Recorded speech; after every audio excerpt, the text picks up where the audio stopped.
Hello दोस्तों, है आपका अपने चैनल टीचिंग हब में। आज हम लोग देखने वाले हैं दोस्तों एनसीईआरटी नोट्स, जो कि भारतीय इतिहास का है दोस्तों। और इसमें 6 से लेकर 12 तक के ओल्ड एनसीईआरटी और न्यू एनसीईआरटी दोनों को सम्मिलित किया गया है दोस्तों। अगर इसका पीडीएफ आप लोगों को चाहिए तो डिस्क्रिप्शन में टेलीग्राम का लिंक दिया हुआ है दोस्तों, वहाँ और भी बहुत सारे बुक का पीडीएफ मिल जाएगा, वहाँ जाकर ज्वाइन हो जाएं दोस्तों। चलिए दोस्तों, आज का क्लास स्टार्ट करते हैं। हम लोग दोस्तों एंशिएंट हिस्ट्री का देखेंगे, चौथा अध्याय वैदिक संस्कृति। और इस वैदिक संस्कृति चैप्टर को बनाने के लिए किस किस स्रोत का उपयोग किया गया है दोस्तों, उस स्रोत को देख लेते हैं। तो न्यू एनसीईआरटी क्लास 6 चैप्टर 4 क्या बताती है हमें किताबें और खबरें। ओल्ड एनसीईआरटी क्लास 6 चैप्टर 3 वैदिक युग का जीवन कैसा था दोस्तों। और ओल्ड एनसीईआरटी क्लास 9 चैप्टर 3 प्राचीन लौह युगीन सभ्यताएं, जो लगभग 1200 ईसा पूर्व से लेकर 600 ईसा पूर्व तक है, उसे पढ़ना है दोस्तों। और ओल्ड एनसीईआरटी के क्लास 11 चैप्टर 8 आर्यों का आगमन और ऋग्वैदिक युग क्या था दोस्तों। और चैप्टर 9 जो उत्तर वैदिक अवस्था है, जिसमें राज और वन व्यवस्था की ओर, इसके बारे में इन तमाम स्रोतों को लेकर दोस्तों वैदिक संस्कृति चैप्टर नंबर 4 बनाया गया है। चलिए दोस्तों, आज का क्लास स्टार्ट करते हैं। आर्यों का आगमन सबसे पहले देखते हैं दोस्तों कि आर्यों का आगमन किस रूप में हुआ। आर्य शब्द का तात्पर्य मतलब होता है दोस्तों श्रेष्ठ अथवा कुलीन होता है। भारत में आर्यों का आगमन लगभग 1500 ईसा पूर्व से पहले हुआ था। तो हम लोग पिछले कक्षा में देखे दोस्तों किस तरीके से जो है हड़प्पा संस्कृति का जो है सभ्यता खत्म हुई दोस्तों, क्योंकि कुछ वैज्ञानिकों का मत है कि आर्यों के आक्रमण से जो है हड़प्पा संस्कृति का अंत हुआ। तो उस रूप में वहाँ से 1500 ईसा पूर्व से पहले जो है आर्यों के आगमन को माना जाता है। आर्य जिस भाषा का प्रयोग करते थे उसे इंडो यूरोपियन परिवार की भाषा माना गया है। वेदों की रचना संस्कृत में की गई है। इंडो यूरोपियन भाषा का सबसे प्राचीन नमूना 1600 ईसा पूर्व के आसपास से उत्कीर्ण इराक के कसाइड अभिलेख तथा सीरिया के मितन्नी अभिलेख से मिलता है। यानी जो इंडो यूरोपियन भाषा का जो अभिलेख प्राप्त हुआ है दोस्तों, जो कि लगभग 1600 ईसा पूर्व का है, वो इराक और सीरिया से प्राप्त हुआ है। इराक के कसाइट अभिलेख से और सीरिया के जो है मितन्नी अभिलेख से इसका पता चलता है। आगे देखते हैं दोस्तों, आर्यों के मूल निवास पर विद्वानों में मतभेद है, किंतु आल्प्स पर्वत के पूर्वी क्षेत्र यूरेशिया कहा जाता है। संभवतः आर्यों का मूल निवास वहीं था। तो आर्यों का मूल निवास संभवतः जो माना जाता है वो कहाँ माना जाता है दोस्तों, आल्प्स पर्वत के पूर्वी क्षेत्र को माना जाता है, जिसे यूरेशिया कहा जाता है। भारत में आर्यों ने जिस क्षेत्र में निवास किया उसे सप्त सैंधव प्रदेश कहा जाता है। यह क्षेत्र पूर्वी अफगानिस्तान, पाकिस्तान तथा भारत में पंजाब एवं हरियाणा तक विस्तृत है। तो आर्यों का जो क्षेत्र निवास स्थान था दोस्तों, वो पूर्ण रूप से सप्त सैंधव प्रदेश कहलाता है दोस्तों, जिसमें जो है वर्तमान का जो है पूर्वी अफगानिस्तान हो गया दोस्तों, पाकिस्तान का कुछ भाग हो गया, भारत में जो पंजाब और हरियाणा का भाग है दोस्तों, ये सभी क्षेत्र में जो है आर्य लोग निवास करते थे। ऋग्वेद में आर्य का उल्लेख लगभग 36 बार हुआ है। तो इसे याद रखना है दोस्तों कि आर्य शब्द का जो उल्लेख हुआ है ऋग्वेद में कितनी बार हुआ है, 36 बार हुआ है। परंतु सामान्यतः इससे सांस्कृतिक समुदाय का बोध होता है। आर्य लोग एक प्रजाति से संबंधित नहीं थे, परंतु इनकी प्रारंभिक संस्कृति लगभग समान थी। वे सभी हिंद यूरोपीय परिवार की भाषा बोलते थे। आर्यों का मुख्य जो व्यवसाय था वो पशुचारण था। मोस्ट इम्पोर्टेंट है दोस्तों कि आर्य लोगों का जो मुख्य व्यवसाय था वो पशु चराते थे दोस्तों, तथा कृषि का स्थान गौण था। यानी यही कारण है कि इसकी पहचान ग्रामीण संस्कृति के रूप में की गई। तो हड़प्पा सभ्यता जो हम लोग देखे दोस्तों वो नगरीय संस्कृति थी, जबकि आर्यों की जो सभ्यता है दोस्तों उसे जो है ग्रामीण संस्कृति की संज्ञा दी जाती है, क्योंकि इनका जो व्यवसाय था मुख्य रूप से पशुचारण था और कृषि का स्थान गौण मतलब कम ही था दोस्तों। आर्यों के जीवन में घोड़े का महत्व सबसे अधिक था। पालतू घोड़े पहली बार ईसा पूर्व 6ठी सहस्त्राब्दी में काला सागर और यूराल पर्वत के क्षेत्र में प्रयोग किए गए थे। भारत आगमन के समय आर्य छिद्र वाली कुल्हाड़ी, कांसे की कटार तथा खड़ग का प्रयोग करते थे। आरंभिक आर्यों का निवास पूर्वी अफगानिस्तान, पाकिस्तान और भारत के पंजाब तथा हरियाणा में था दोस्तों। आगे देखते हैं दोस्तों, आर्यों की सबसे प्रमुख नदी सिंधु थी। तो आर्य लोग जो सबसे प्रमुख नदी मानते थे दोस्तों उसे सिंधु को मानते थे, जिसका ऋग्वेद में अनेक बार उल्लेख किया गया है। आर्यों द्वारा उल्लेखित दूसरी नदी सरस्वती थी, जिसे नदी तम अर्थात सर्वश्रेष्ठ नदी कहा गया। तो सबसे अधिक अगर प्रमुख नदी बोला जाए दोस्तों तो सिंधु नदी को मानते थे आर्य लोग, और दूसरी सबसे नदी जो प्रमुख थी वो सरस्वती नदी थी, जिसे नदीतम कहा जाता था दोस्तों। आगे देखते हैं वैदिक साहित्य। वैदिक साहित्य में 4 वेदों ब्राह्मण, आरण्यक, उपनिषद एवं वेदाक को शामिल किया जाता है। यानी वैदिक साहित्य कौन कौन से है दोस्तों, तो चारों वेद हो गए दोस्तों, उसमें ब्राह्मण हो गए, आरण्यक हो गए, उपनिषद हो गया और वेदांग, इन सभी को शामिल करके वैदिक साहित्य कहलाता है। पहले हम लोग देखते हैं दोस्तों वेद। वेद शब्द विद धातु से बना है। तो वेद शब्द किस धातु से बना है, विद धातु से, जिसका अर्थ होता है जानना अर्थात ज्ञान। वेदों के संकलनकर्ता कृष्ण द्वैपायन थे। तो वेदों के जो संकलनकर्ता थे वो कौन थे दोस्तों, तो कृष्ण द्वैपायन थे। इन्हें वेदों के पृथक्करण व्यास के कारण वेद व्यास भी कहा जाता है। तो कृष्ण द्वैपायन को ही जो है वेद व्यास के नाम से भी जाना जाता है। तो वेद व्यास का दूसरा नाम कृष्ण द्वैपायन भी कह सकते हैं। चारों वेदों को सम्मिलित रूप से संहिता कहते हैं। तो संहिता क्या होता है दोस्तों, चारों वेदों का सम्मिलित रूप संहिता कहलाता है। वेदों की रचना देवताओं द्वारा किए जाने के कारण इसे अपौरुष से कहा जाता है। इनमें ऋग्वेद, यजुर्वेद, सामवेद को सम्मिलित रूप से वेद त्री कहा जाता है। पूछा जाता है दोस्तों कि वेद त्री के अंतर्गत कौन कौन से वेद आते हैं, तो ऋग्वेद, यजुर्वेद और सामवेद आते हैं। आगे देखते हैं दोस्तों ऋग्वेद के बारे में। ऋग्वेद में टोटल 10 मंडल है दोस्तों, और 1028 सूक्त, 11 बालखिल्य सूक्त शामिल हैं। तो इसमें मेन याद रखना है दोस्तों कि ऋग्वेद में टोटल मंडलों की संख्या कितनी है, 10 है, और सूक्त कितना है दोस्तों, 1028 है। सूक्त का अर्थ क्या होता है कि अच्छी तरह से बोला गया। ऋग्वेद की भाषा वैदिक संस्कृत यानी प्राक संस्कृत थी। ऋग्वेद का दूसरे से 7वां मंडल सर्वाधिक प्राचीन है, 10वां मंडल सबसे नवीन है, और ऋग्वेद का पाठ करने वाले होता या होर्त कहलाता है। ऋग्वेद के दूसरे से 8वें मंडल के रचिता क्रमशः गृत्स, मद, विश्वामित्र, वामदेव, अत्रि, भारद्वाज, विशिष्ट, कण्व और अंगिरा है दोस्तों। तो इसमें याद रखना है दोस्तों कि ऋग्वेद का कौन सा मंडल सबसे नवीन यानी नया है, तो वो 10वां मंडल जो है सबसे नया माना जाता है, नवीन माना जाता है। जबकि ऋग्वेद का दूसरा और 7वां मंडल जो है सबसे प्राचीन माना जाता है। यानी दूसरा और 7वां सबसे प्राचीन है दोस्तों, और 10वां मंडल सबसे नवीन है। आगे देखते हैं दोस्तों ऋग्वेद की 5 शाखाएँ हैं। ऋग्वेद की कितनी शाखाएं दोस्तों, 5 शाखाएं हैं। कौन कौन सी शाखाएं दोस्तों, तो शाक्ल, वास्कल, अश्वलायन, संखायन तथा मंडूकायन। 9वां मंडल सोम को समर्पित है। मोस्ट इंपॉर्टेंट है दोस्तों, पूछा जाता है ऋग्वेद का कौन सा मंडल जो है सोम को समर्पित है, तो 9वां मंडल जो है ऋग्वेद का वो सोम को समर्पित है। ऋग्वेद के 10वें मंडल में, जिसे पुरुष सूक्त भी कहा जाता है, सर्वप्रथम शूद्रों का उल्लेख मिलता है। ऋग्वेद और ईरान के ग्रंथ जिंदा अवस्था में समानता पाई जाती है। तो इम्पोर्टेंट है इसमें दोस्तों कि ऋग्वेद के कौन से मंडल में देवता सोम को समर्पित है, तो 9वां मंडल है दोस्तों। और ऋग्वेद के 10वें मंडल में पुरुष सूक्त भी कहा जाता है। यानी ऋग्वेद का 10वां मंडल पुरुष सूक्त के नाम से भी जाना जाता है, और इसी में जो है शूद्रों का सबसे पहले उल्लेख मिलता है। और ऋग्वेद जो है ईरानी ग्रंथ जो जिंदा अवस्था है दोस्तों, उन दोनों में समानता देखी गई है। सामवेद, तो हम लोगों ने ऋग्वेद देखा दोस्तों, नेक्स्ट देखते हैं सामवेद। इसके अंतर्गत कुल 1875 ऋचाएँ हैं, और 75 सूक्त को छोड़कर शेष ऋग्वेद से लिए गए हैं। ये भारतीय संगीत शास्त्र पर प्राचीनतम पुस्तक है। मोस्ट इंपॉर्टेंट है दोस्तों, पूछा जाता है कि संगीत से संबंधित वेद कौन सा है दोस्तों, तो वो सामवेद है। संगीत से संबंधित वेद सामवेद है, और इसको जो है भारतीय संगीत शास्त्र पर प्राचीनतम पुस्तक के रूप में संज्ञा दी गई है। सामवेद का गायन करने वाला उद्गाता या उद्गात्र कहलाता है। हम लोगों ने ऋग्वेद को होत्र देखा दोस्तों, जो उसे पढ़ने वाले थे दोस्तों, और सामवेद का गायन करने वाले उद्गाता या उद्गात्र कहलाते हैं। इसकी 3 शाखाएं दोस्तों, कोंथुम, जैमिनी एवं रामायणी। सामवेद का प्रथम दृष्टा वेद व्यास के शिष्य जैमिनी को माना जाता है। आगे नेक्स्ट देखते हैं दोस्तों यजुर्वेद।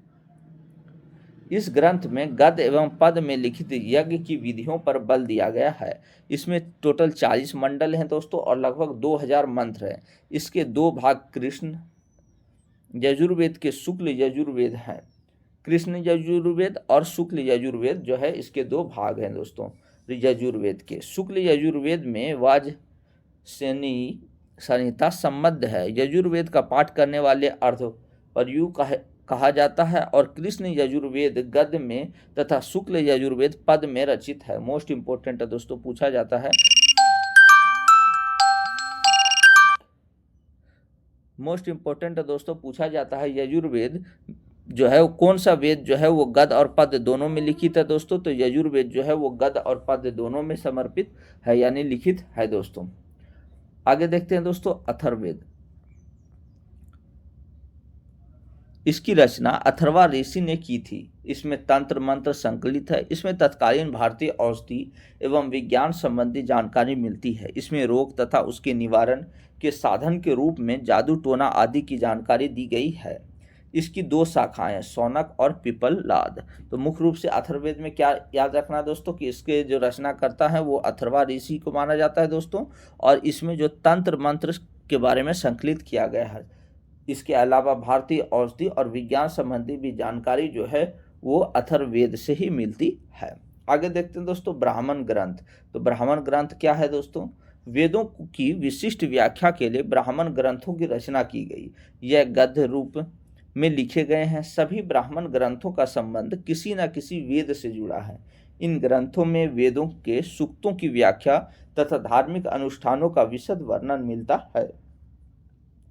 ब्राह्मण ग्रंथों के रचिता याज्ञवल्क्य मुनि को माना जाता है।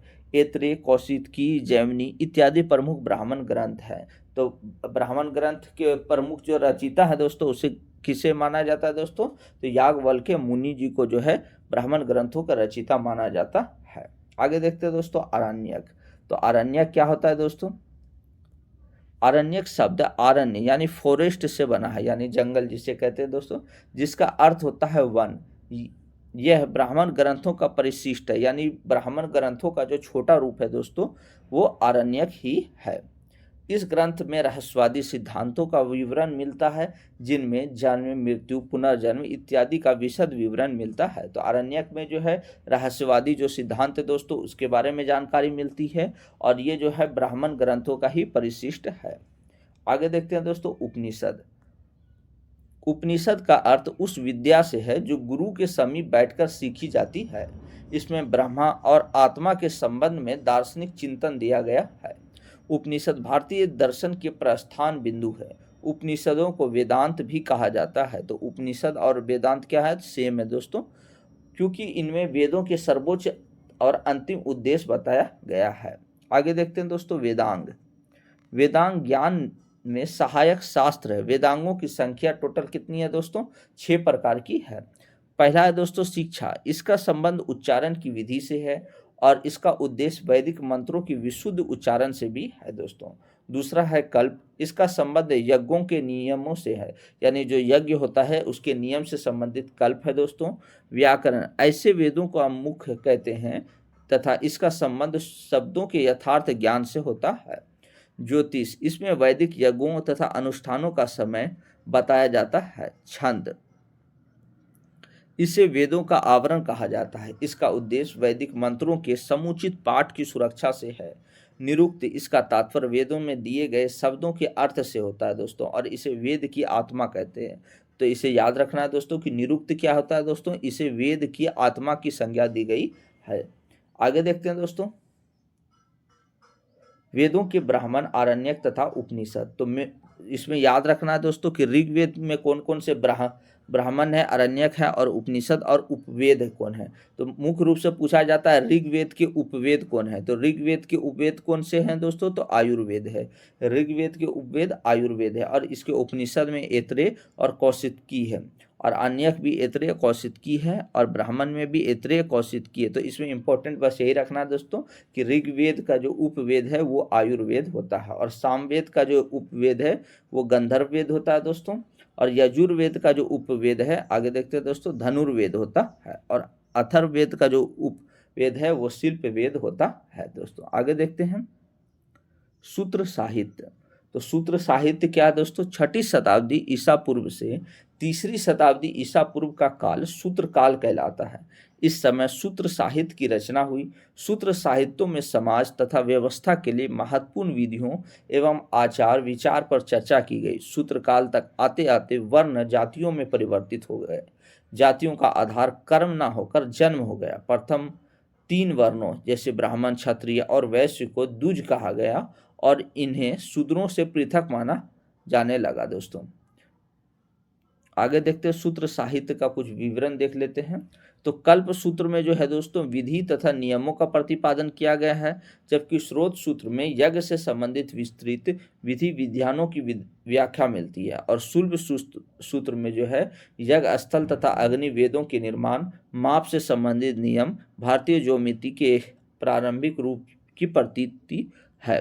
तो मोस्ट इंपॉर्टेंट है दोस्तों, इसमें याद रखना शुल्ब सूत्र जो है मैथमेटिक्स से संबंधित भी माना जाता है। आगे देखते हैं दोस्तों धर्म सूत्र। धर्म सूत्र के अंतर्गत सामाजिक धार्मिक कानून तथा आचार संहिता आती है। गृह सूत्र में मनुष्य के लौकिक और परलौकिक कर्तव्य के बारे में बताया गया। दोस्तों आगे देखते हैं दोस्तों वैदिक काल। अध्ययन की सुविधा की दृष्टि से वैदिक संस्कृति को 2 भागों में बांटा गया है। पहला है दोस्तों ऋग्वैदिक काल, जो कि 1500 से लेकर 1000 ईसा पूर्व तक माना गया है, तथा दूसरा है उत्तर वैदिक काल, जो लगभग 1000 से 600 ईसा पूर्व तक माना गया है। यानी 2 भाग में वैदिक काल को बांटा गया दोस्तों, पहला ऋग्वैदिक काल और दूसरा उत्तर वैदिक काल। ऋग्वैदिक काल की जानकारी का एकमात्र जो स्रोत है दोस्तों वो ऋग्वेद को ही माना जाता है और इस काल में आर्यों का जीवन जो है कबीलाई प्रकार का था। दोस्तों वैदिक काल को निम्न शीर्षकों के माध्यम से समझ सकते हैं। चलिए दोस्तों देखते हैं। तो वैदिक काल की जो राजनीतिक संरचना थी वो किस रूप में थी? तो ऋग्वैदिक काल में कबीला प्रशासन का केंद्र था और कबीले का जो प्रमुख प्रशासन तंत्र का प्रधान होता था और वह राजन अर्थात राजा कहलाता था। ऋग्वैदिक काल में राजा का पद अनुवांशिक था, यानी राजा का जो पद था वो अनुवांशिक रूप से ही चलता आ रहा था। दोस्तों आगे देखते हैं। राजा एक प्रकार का सरदार था। इसके हाथों में असीमित अधिकार नहीं रहते थे, क्योंकि इसे कबायली संस्थाओं से परामर्श लेना पड़ता था। ऋग्वैदिक काल में कबीलों या कुलों के आधार पर अनेक संस्थाएं बनी थी, जैसे सभा, समिति, विदत और गण। सभा, समिति, विदत और गण जो है ये किस समय की संस्थाएं दोस्तों? तो ऋग्वैदिक काल की। कबीले की आम सभा जो समिति कहलाती थी अपने राजा को चुनती थी। ऋग्वैदिक काल में स्त्रियां भी सभा और विदत में भाग लेती थी। सभा और समिति दोनों संस्थाएं इतनी महत्वपूर्ण थी कि प्रधान या राजा भी समर्थन के लिए प्रतीक्षारत रहते थे। दोस्तों आगे देखते हैं। समिति में कोई भी व्यक्ति अपना स्पष्ट परामर्श दे सकता था। स्पष्ट होता है कि सभी चुने हुए लोगों की एक छोटी संस्था थी। दैनिक प्रशासन में कुछ अधिकारी राजा की सहायता करते थे। सबसे महत्वपूर्ण अधिकारी जो उस समय होता था ऋग्वैदिक में दोस्तों वो पुरोहित होता था। ऋग्वेद काल में वशिष्ठ और विश्वामित्र 2 महान पुरोहित हुए। वशिष्ठ रूढ़िवादी थे और विश्वामित्र जो है उदार थे। ऋग्वैदिक काल में लोगों को आर्य बनाने के लिए विश्वामित्र ने गायत्री मंत्र की रचना की। मोस्ट इंपॉर्टेंट है दोस्तों, ये याद रखना है दोस्तों कि गायत्री मंत्र की जो रचना की थी किसने की थी दोस्तों?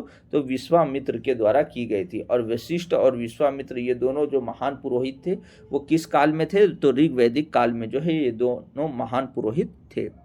आगे देखते हैं दोस्तों। ऐसे कोई अधिकारी स्पष्ट नहीं है जो कर वसूलता हो। संभवतः प्रजा स्वतः यानी स्वयं राजा को उसका अंश स्वेच्छा से दे देती थी। इस अंश का नाम जो है बलि अर्थात चढ़ावा था। तो ऋग्वैदिक काल में जो कर का नाम था दोस्तों वो क्या था? कर का नाम वो बलि था और ये जो है प्रजा स्वयं जो है राजा को ले जाकर स्वेच्छा से देती थी। चारागाह या बड़े जत्थे का प्रधान वार्ज पति कहलाता था। वही परिवारों के प्रधानों को कुलपा कहलाता था तथा लड़ाकू दलों का जो प्रधान होता था जो ग्रामनी कहलाते थे को राजा एक साथ करके युद्ध में ले जाता था। आरंभ में ग्रामनी छोटी सी कबायली तथा लड़ाकू टोली का मुखिया होता था, परंतु बाद में जब ऐसी टोली स्थिरवासी हो गई तब ग्रामणी सभी गांव का मुखिया हो गया और कालांतर में वही ब्राजपति बन गया। इसके अतिरिक्त व्रात, गण, ग्राम और सर्ग नाम से विदित विभिन्न कबायली टोलियां लड़ाई लड़ती थी दोस्तों। आगे देखते हैं ऋग्वैदिक काल में सामाजिक स्थिति किस रूप में थी। तो पूर्व वैदिक काल में सामाजिक संगठन का आधार जो था वो गोत्र या जन्म मूलक संबंध था। कई ऋग्वैदिक राजाओं के नामों से ज्ञात होता है कि व्यक्ति की पहचान उसके कुल या गोत्र से होती थी। ऋग्वेद में जन शब्द का उल्लेख लगभग 275 बार हुआ है, परंतु जनपद अर्थात राज्य क्षेत्र शब्द एक बार भी नहीं आया है। यानी जन शब्द का प्रयोग टोटल कितना बार हुआ है दोस्तों, तो 275 बार हुआ है, जबकि जनपद शब्द का प्रयोग एक बार भी नहीं किया गया है। ऋग्वैदिक काल में दूसरा महत्वपूर्ण शब्द विष है, जो कबीले के अर्थ में मिलता है। इसका अनुवाद गोत्र या क्लैन में भी किया जा सकता है। ऋग्वैदिक काल में विष का उल्लेख 170 बार हुआ है। संभवतः विष को लड़ाई के उद्देश्य से ग्राम नामक टोलियों में बांटा गया था तथा वैश्य नामक बहुसंख्यक वर्ण की उदय इसी विष या कबायली जनसमूह से हुआ है। रोमन साम्राज्य की भौतिक ऋग्वैदिक समाज जो है वो पीतृ सत्तात्मक परिवार था, जिसमें पिता मुखिया होता था। इस समाज में लोग सदैव वीर पुत्रों की प्राप्ति के लिए देवताओं से प्रार्थना करते थे। तो हम लोगों ने देखा दोस्तों, हड़प्पा सभ्यता मात्र सत्तात्मक थी, जबकि जो ऋग्वैदिक समाज था दोस्तों वो पीतृ सत्तात्मक था। आगे देखते हैं दोस्तों, ऋग्वेद में पुत्री के लिए कामना व्यक्त नहीं की गई, जबकि प्रजा यानी संतान और पशु की कामना सूक्तों में बार बार की गई है।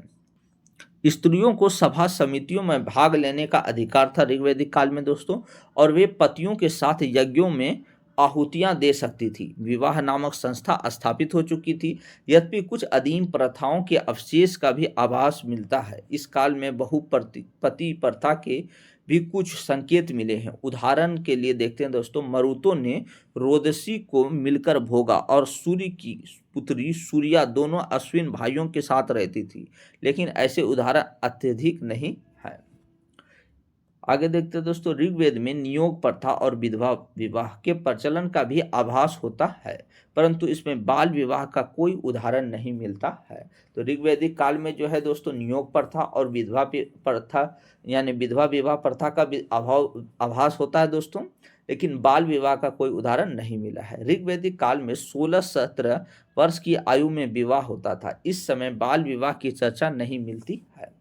वर्ण शब्द का प्रयोग रंग के अर्थ में होता था और प्रतीत होता है कि आर्य भाषाई गोरे वर्ण के थे और मूलवासी लोग काले रंग के थे। ऋग्वैदिक कबायली समाज 3 वर्गों में बट गया, योद्धा, पुरोहित और सामान्य लोग यानी प्रजा। इस प्रकार का विभाजन ईरान में भी हुआ था। तो योद्धा, पुरोहित और सामान्य लोग 3 रूप में जो है वर्गों में बढ़ गया दोस्तों ऋग्वैदिक जो कबायली इलाका था।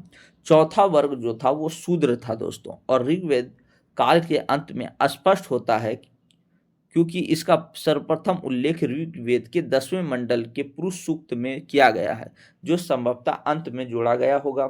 तो इसको याद रखना दोस्तों कि ऋग्वेद के 10वें मंडल में जो है पुरुष सूक्त में क्या जोड़ा गया है दोस्तों, तो शूद्र शब्द का सर्वप्रथम उल्लेख मिलता है।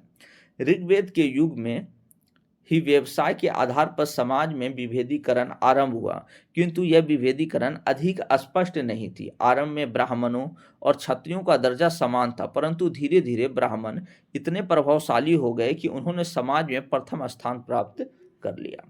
अब आगे देखते हैं दोस्तों, आर्यों का जनजातीय संघर्ष किस रूप में रहा। भारत में आर्यों का दास, दस्यु आदि नाम के स्थानीय जनों से संघर्ष हुआ। ऋग्वेद में वर्णित है कि भरत वंश के राजा देवोदास ने संबर को पराजित किया था। ऋग्वेद में दस्यु हत्या शब्द का उल्लेख मिलता है, परंतु दास हत्या शब्द का प्रयोग एक बार भी नहीं मिला है। आर्य सर्वप्रथम पंजाब में आकर बस गए थे दोस्तों, और धीरे धीरे वे दक्षिण पूर्व की ओर बढ़कर दिल्ली के उत्तरी क्षेत्र तक पहुंच गए थे। तो सबसे पहले पंजाब में आकर बसे और वहां से धीरे धीरे दक्षिण पूर्व की ओर बढ़ते हुए दिल्ली के उत्तरी क्षेत्र तक पहुंच गए। इंद्र ने आर्यों के शत्रुओं को पराजित किया था। ऋग्वेद में इंद्र को पुरंदर कहा गया है, जिसका अर्थ दुर्गों को तोड़ने वाला कहा जा सकता है। परंपरा अनुसार आर्यों के 5 कबीले अर्थात जन थे, जिनका समुदाय पंच जन कहलाता था। तो आर्यों के टोटल कितने कबीले थे दोस्तों? तो 5 कबीले थे। भरत और त्रिशु आर्यों के शासक वंश थे और पुरोहित वशिष्ठ दोनों वंशों के समर्थक थे। यानी भरत और ऋतसु आर्यों के शासक वंश थे दोस्तों, और इसके दो अलग अलग पुरोहित, एक वशिष्ठ, दो और भरत और ऋतसु आर्यों के शासक वंश थे और पुरोहित वशिष्ठ दोनों वंशों के समर्थक थे। बाद में चलकर इस देश का नाम इसी भरत कुल के आधार पर भारतवर्ष पड़ा। इसका उल्लेख ऋग्वेद में मिलता है दोस्तों। भरत और 10 राजाओं के बीच जो लड़ाई हुई वह दशराग युद्ध, 10 राजाओं के बीच युद्ध यानी दशराज युद्ध के रूप में विदित हुआ।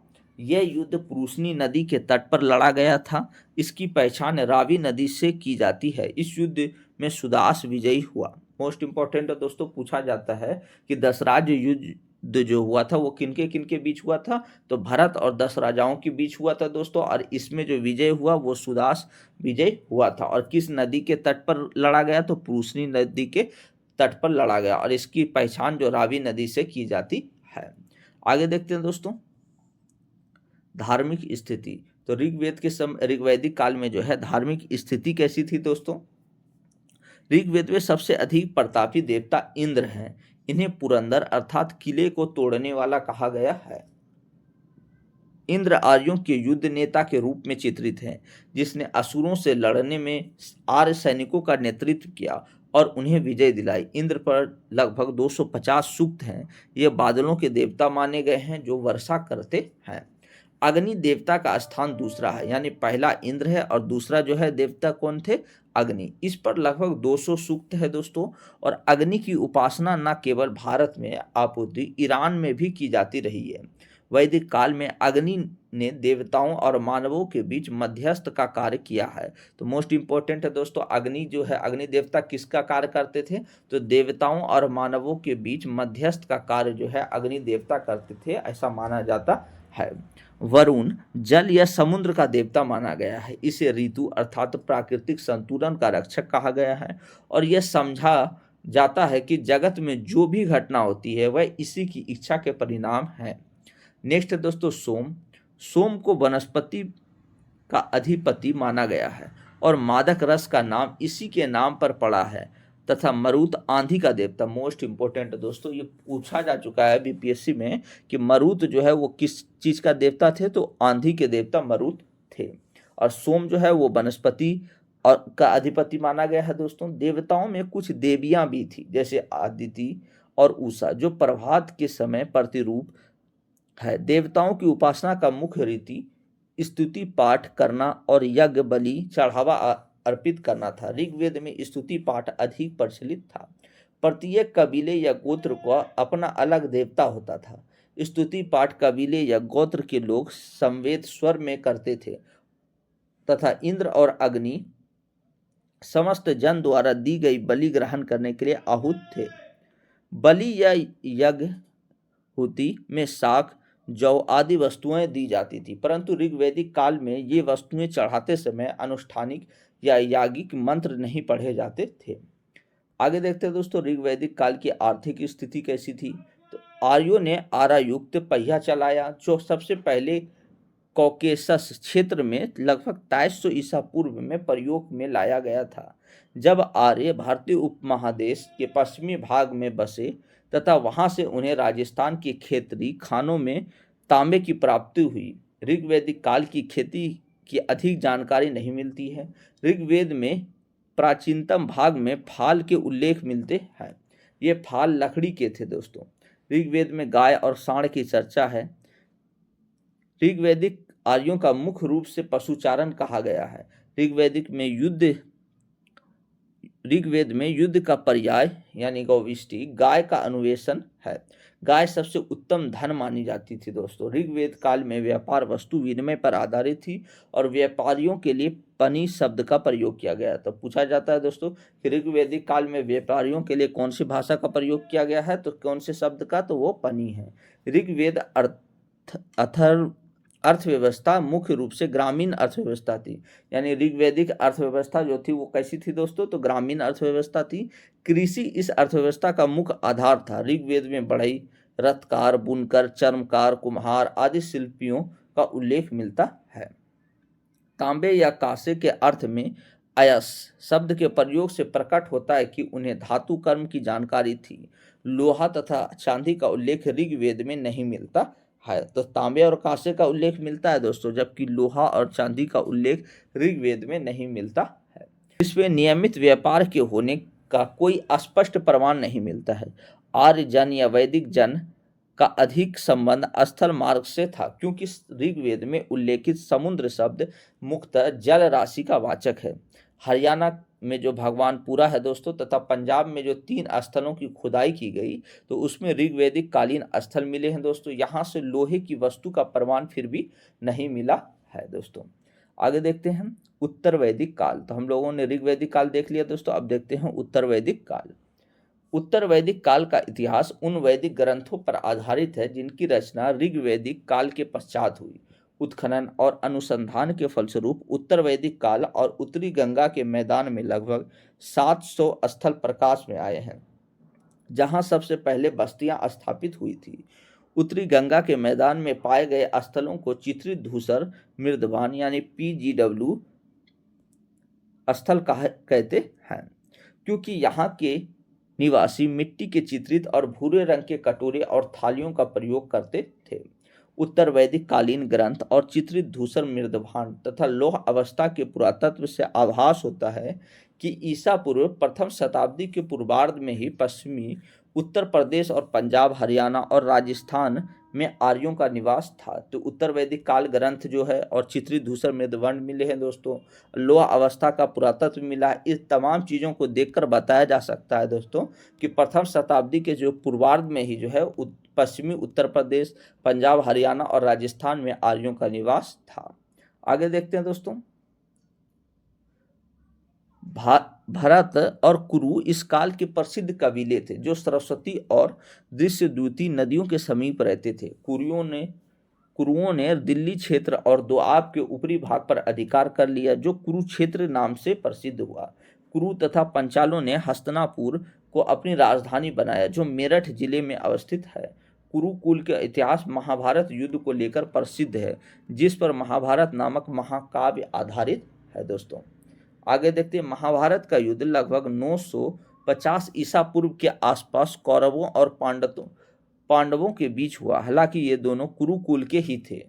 इस युद्ध के फलस्वरूप वस्तुतः सभी कुरुवंशियों का विनाश हो गया दोस्तों। तो इसमें इंपॉर्टेंट याद रखना दोस्तों कि महाभारत का युद्ध कब हुआ दोस्तों, तो लगभग 950 ईसा पूर्व में हुआ था। उसी के आसपास युद्ध हुआ था दोस्तों कौरवों और पांडवों के बीच, और ये दोनों जो है कुरुकुल के ही थे। प्राचीन कथाओं के अनुसार हस्तिनापुर बाढ़ में बह गया और कुरुवंश में जो जीवित रहे वे इलाहाबाद यानी अब जो प्रयागराज है दोस्तों के पास कौसंबी में आकर बस गए। उत्तर वैदिक काल के अंत होते होते लगभग 600 ईसा पूर्व के आसपास वैदिक लोग दोआब से पूरब की ओर पूर्वी उत्तर प्रदेश के कोसर और उत्तरी बिहार के विदेह में बस गए। विस्तार के द्वितीय दौर में पहला जो ऋग्वैदिक काल था दोस्तों, उस समय वैदिक लोग इसलिए सफल हुए क्योंकि उनके पास लोहे के हथियार और अश्वचालित रथ मिल गए थे दोस्तों। लगभग 1000 ईसा पूर्व में लोहा कर्नाटक के धारवाड़ जिले में मिलता है। इसके अतिरिक्त पूर्वी पंजाब, पश्चिमी उत्तर प्रदेश, राजस्थान और मध्य प्रदेश से भी लोहे का प्रयोग के साक्ष्य मिले हैं। उत्तर वैदिक ग्रंथों में लोह धातु को श्याम या कृष्ण अयसों के नाम से जाना जाता है। पूछा जाता है दोस्तों कि श्याम या कृष्ण अयस किसे कहते हैं दोस्तों, तो लोह अयस को कहते हैं। आगे देखते हैं दोस्तों, राजनीतिक संरचना कैसी थी उत्तर वैदिक काल की। उत्तर वैदिक काल में विदत नामक संस्था का लोप हो गया था, यानी समाप्त हो गई थी। सभा और समिति में राजाओं के अभिजात वर्ग का वर्चस्व स्थापित हो गया था। सभा नामक संस्था में स्त्रियों का प्रवेश निषिद्ध हो गया था। जहां ऋग्वैदिक काल में स्त्रियां भी प्रवेश थी दोस्तों, स्त्रियां भी जो है वो राजनीतिक संरचना का भाग थी, लेकिन यहाँ निषेध कर दिया गया। साथ ही इसमें कुलीनों तथा ब्राह्मण वर्ग का प्राबल्य यानी वर्चस्व स्थापित हो गया। उत्तर वैदिक काल में पांचाल एक जन या कबीले का नाम था, कालांतर में यह प्रदेश का नाम हो गया। राष्ट्र शब्द का उल्लेख सर्वप्रथम उत्तर वैदिक काल में मिलता है। इसे प्रदेश अथवा क्षेत्र के नाम से भी जाना जाता है। उत्तर वैदिक काल में राज्य का प्रधान या राजा का निर्वाचन होता था। जो व्यक्ति शारीरिक रूप से स्वस्थ तथा अन्य गुणों में सर्वश्रेष्ठ होता था उसे ही राजा चुना जाता था। राजा का पद अनुवांशिक बन गया। इसके अंतर्गत राजा का पद समानता उसके ज्येष्ठ पुत्र को मिलता था। अथर्ववेद में सभा तथा समिति के ओ प्रजापति की दो पुत्रियां कहा गया है। राजा की उत्पत्ति का सिद्धांत सर्वप्रथम ऐत्रेय ब्राह्मण में मिलता है। ये लाइन मोस्ट इंपॉर्टेंट है दोस्तों, याद रखना है कि अथर्ववेद में ही जो है सभा तथा समिति को प्रजापति की दो पुत्रियां कही गई है। पूछा जाता है दोस्तों, सभा तथा समिति को पति की दो पुत्रियां किस वेद में कही गई है? तो अथर्ववेद में कही गई है। और जो राजा की उत्पत्ति का सिद्धांत है दोस्तों, वो सबसे पहले ऐत्रेय ब्राह्मण में देखने को मिलता है। राजा के अधिकार में इस समय यानी जो कि उत्तर वैदिक काल है में बहुत वृद्धि हुई। इसके परिणाम स्वरूप अलग अलग दिशाओं के शासक पृथक नामों से जाने लगे। पूर्व के शासक को सम्राट, पश्चिम के शासक को स्वराट, उत्तर के शासक को विराट और दक्षिण के शासक को भोज कहा जाने लगा। शतपथ ब्राह्मण में राज्य के 12 उच्च अधिकारियों की चर्चा मिलती है, जिन्हें रत्नीन कहा गया। रत्नीन में शामिल थे सेनानी, पुरोहित, युवराज हो गए, महिषी हो गए, सूत ग्रामणी, संग्रहिता, भागदूत, क्षेत्रपाल, अक्षावाप, गोविक कर्तन तथा पालागल। ये सभी जो है रत्नों में शामिल थे दोस्तों। आगे देखते हैं वैदिक राजनीतिक प्रशासनिक संरचना किस रूप में थी। तो राजा जो है वो सेना का प्रमुख होता था दोस्तों। युवराज जो है वो राजकुमार होता था। पुरोहित राजा का परामर्शदाता होता था, यानी पुरोहित जो है वो राजा को परामर्श देता था। महिषी मुख्य रानी जो होती थी उसको महिषी कहा जाता था दोस्तों। और पालागल जो है वो विदूषक को कहा जाता था। जंगल विभाग का जो प्रधान होता था उसे गोविक कर्तन कहा जाता था। और क्षेत्रपाल जो है वो प्रतिहारी होता था। और अक्षावाप जो है वो लेखा अधिकारी कहलाता था दोस्तों। आगे देखते हैं दोस्तों संग्रहिता यानी कोषा अध्यक्ष पूछा जाता है दोस्तों। संग्रहिता का संबंध किससे है? तो कोषा अध्यक्ष थे वो। भागदूत जो है वो कर संग्रह करता थे, यानी टैक्स जो कलेक्शन करता थे उसे ही भागदूत कहा गया दोस्तों। और गांव का जो मुखिया होता था वो ग्रामीणी। और सूत जो है वो राजा का सारथी होता था। तो इसमें याद रखना दोस्तों, भागदूत और संग्रहिता और सूत, ये तीनों को मुख्य रूप से याद रखना है। आगे देखते हैं दोस्तों उत्तर वैदिक काल की सामाजिक स्थिति किस रूप में थी। उत्तर वैदिक काल में समाज 4 वर्णों जैसे ब्राह्मण, राजन, क्षत्रिय और वैश्य और शूद्र में विभाजित थी। यज्ञ का अनुष्ठान अत्यधिक बढ़ गया था, जिससे ब्राह्मणों की शक्ति में अपार वृद्धि हुई। राजाओं के परिजन होते हुए भी वैश्य जन सामान्य की कोटि में रखे गए और उन्हें उत्पादन संबंधी कार्य सौंपा गया, जिसे कृषि, पशुपालन आदि। इनमें से कुछ लोग पंसारी या शिल्पी का भी कार्य करते थे। इस काल में केवल वैश्य ही राजस्व चुकाते थे। आगे देखते हैं दोस्तों, वर्ण व्यवस्था में ऊपर 3 वर्णों की समानता विशेषता यह थी कि वे उपनयन संस्कार के अधिकारी थे, अर्थात वैदिक मंत्रों के साथ यज्ञोपवीत धारण करने के अनुष्ठान करा सकते थे। चौथा वर्ण जो था दोस्तों वो शूद्र था। उपनयन संस्कार का अधिकारी नहीं था दोस्तों। वह गायत्री मंत्र का उच्चारण नहीं कर सकता था और यहीं से उपनयन का अभाव शूद्र की दासता का द्योतक बन गया। ऐत्रेय ब्राह्मण ग्रंथ में कहा गया कि ब्राह्मण जीविका चाहने वाला और दान लेने वाला है, लेकिन राजा उन्हें अपदस्थ कर सकता है। शिल्पियों में रथकार जैसे कुछ वर्गों का स्थान ऊंचा था और उन्हें यज्ञोपवीत पहनने का अधिकार प्राप्त था। स्त्रियों का दर्जा समानता निम्न था। यद्यपि कुछ महिलाओं ने शास्त्रार्थ में भाग लिया और कुछ रानियां पतियों के राज्य अभिषेक अनुष्ठानों में भी साथ रही, परंतु समानता स्त्रियों का जो स्थान था वो पुरुषों के नीचे और अधीनस्थ माना जाने लगा। सती प्रथा तथा पर्दा प्रथा का प्रचलन उत्तर वैदिक काल में नहीं था, परंतु बाल विवाह का प्रचलन था दोस्तों।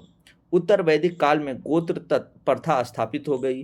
गोत्र शब्द का मूल अर्थ गोष्ठ या वह स्थान जहां समूचे कुल का गोधन पाला जाता था। कालांतर में गोत्र का अर्थ एक मूल पुरुष से उत्पन्न लोगों का समुदाय था। तत्पश्चात गोत्र से बाहर विवाह करने की प्रथा प्रचलित हुई। तद अनुसार एक ही गोत्र या मूल पुरुष के बीच आपस में विवाह निषिद्ध हो गया।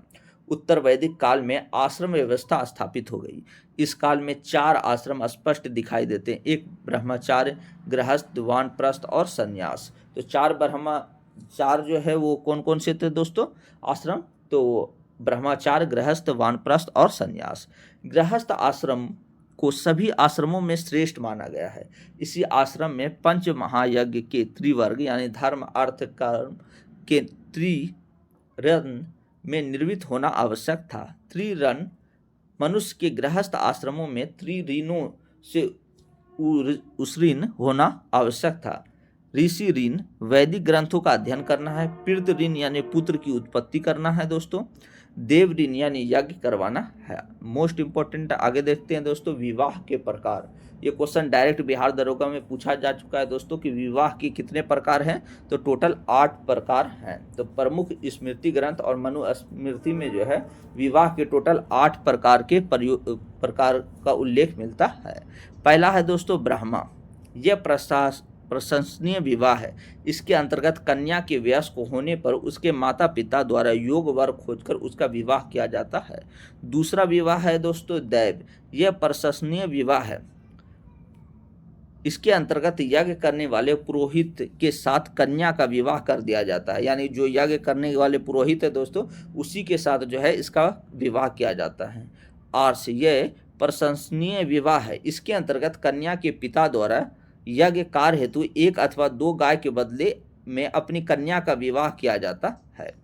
प्रजापति यह प्रशंसनीय विवाह है। इसके अंतर्गत वर स्वयं कन्या के पिता से कन्या मांगकर विवाह करता है, जबकि आसुर यह निंदनीय विवाह माना गया है। इसके अंतर्गत कन्या के पिता द्वारा धन के बदले में कन्या का विक्रय किया जाता है। गंधर्व यह निंदनीय विवाह है। इसके अंतर्गत कन्या तथा पुरुष प्रेम अथवा कामुकता के वशीभूत होकर विवाह कर लेते हैं।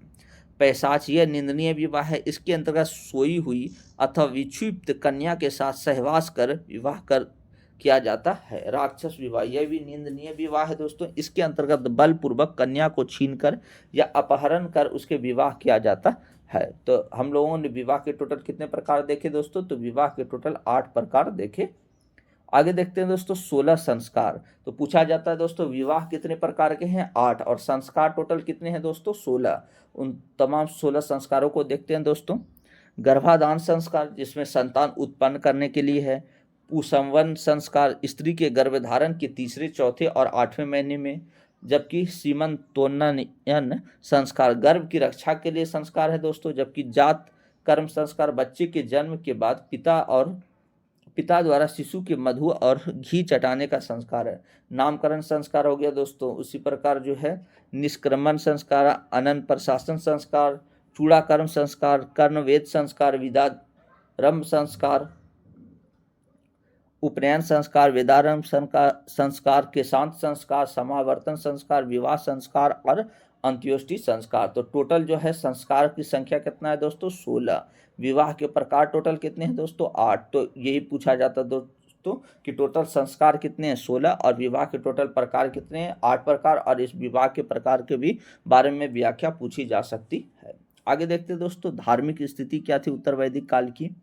तो उत्तर वैदिक काल में उत्तरी दोआब यानी ब्राह्मणों के प्रभाव से आर्य संस्कृति का केंद्र स्थल बन गया। यज्ञ इस संस्कृति का मूल तत्व बन गया। देवताओं में 2 सबसे बड़े देवता इंद्र और अग्नि अब प्रमुख नहीं रहे। इसके स्थान पर उत्तर वैदिक देव मंडल में सृजन के देवता प्रजापति का सर्वोच्च स्थान मिला। हम लोगों ने ऋग्वैदिक काल में देखा दोस्तों इंद्र सबसे बड़े देवता थे, लेकिन उत्तर वैदिक काल आते आते दोस्तों यहाँ प्रजापति को सर्वोच्च स्थान मिल गया। आगे देखते हैं दोस्तों पशुओं के देवता रुद्र ने उत्तर वैदिक काल में महत्ता पाई। इन्हें पालक और रक्षक माना जाने लगा। पूषण शूद्रों के देवता बन गए। मोस्ट इंपोर्टेंट है दोस्तों, पूछा जाता है कि शूद्रों के देवता कौन थे दोस्तों? तो पूषण थे। वे पशुओं की रक्षा करने का कार्य करते थे। उत्तर वैदिक काल में घर की प्रत्येक व्यक्ति अग्नि में आहुति देता था और ऐसा प्रत्येक कर्म अनुष्ठान या यज्ञ का रूप धारण कर लेता था। यज्ञ में बड़े पैमाने पर पशु बलि दी जाती थी, जिससे विशेष रूप से पशुधन का ह्रास होता गया। यज्ञ करने वाला यजमान कहलाता था और यज्ञ का फल इस बात पर निर्भर करता था कि यज्ञ में मंत्रों का उच्चारण कितनी शुद्धता से किया गया है। आगे देखते हैं दोस्तों राजा के राज्य अभिषेक के समय राजसूय यज्ञ किया जाता था। राजसूय यज्ञ में 17 प्रकार के जलों से राजा का अभिषेक होता था। राजसूय यज्ञ में टोटल कितने प्रकार के जलों से अभिषेक होता था राजा का? 17 प्रकार के जलों से। अश्वमेघ यज्ञ का संबंध राजा द्वारा किए गए राज्य विस्तार से था। इसमें एक घोड़ा छोड़ा जाता था जिसके आधार पर राज्य की सीमा का निर्धारण होता था दोस्तों। राजसूय यज्ञ तथा अश्वमेध यज्ञ की विस्तृत चर्चा शतपथ ब्राह्मण में दी गई है। राजा वाजपेयी यज्ञ यानी रथ दौड़ भी कराता था, जिससे राजा का रथ उसके अन्य सभी बंधुओं के रथों से आगे निकलता था। 600 ईसा पूर्व के आसपास उपनिषदों का जो संकलन हुआ दोस्तों, तो इन दार्शनिक ग्रंथों में कर्मकांड की निंदा की गई थी। उपनिषदों में कहा गया कि अपनी आत्मा का ज्ञान प्राप्त करना चाहिए, ब्रह्मा के साथ आत्मा का संबंध जानना चाहिए। आगे देखते हो दोस्तों, पंचाल और विदेह के अनेक क्षत्रिय राजाओं ने उपनिषदों के चिंतन को अपनाया और ब्राह्मण धर्म में सुधार लाने के लिए उपयुक्त वातावरण बनाया। राजा राजसूय यज्ञ करता था, जिससे यह समझा जाता था कि उसे दिव्य शक्ति मिल गई है। आगे देखते हैं दोस्तों, उत्तर वैदिक काल की आर्थिक स्थिति कैसी थी। उत्तर वैदिक काल में लोगों की आजीविका का मुख्य आधार कृषि था दोस्तों। वैदिक ग्रंथों में 6, 8, 12 और 24 तक बैल हल से जोते जाने की चर्चा मिली है। शतपथ ब्राह्मण में हल संबंधी अनुष्ठान का वर्णन मिलता है। इसमें कहा गया है कि सीता के पिता और विदेह के राजा जनक ने हल चलाया था। कृष्ण के भाई बलराम हलदर कहलाते थे, क्योंकि हल उनका हथियार था। उत्तर वैदिक काल में उच्च वर्गों के लिए हल चलाना वर्जित था। उत्तर वैदिक काल में चावल हो गया, गेहूं हो गया, मुख्य फसल थी दोस्तों। और कालांतर में जो है गेहूं पंजाब और पश्चिमी उत्तर प्रदेश का मुख्य खाद्य हो गया।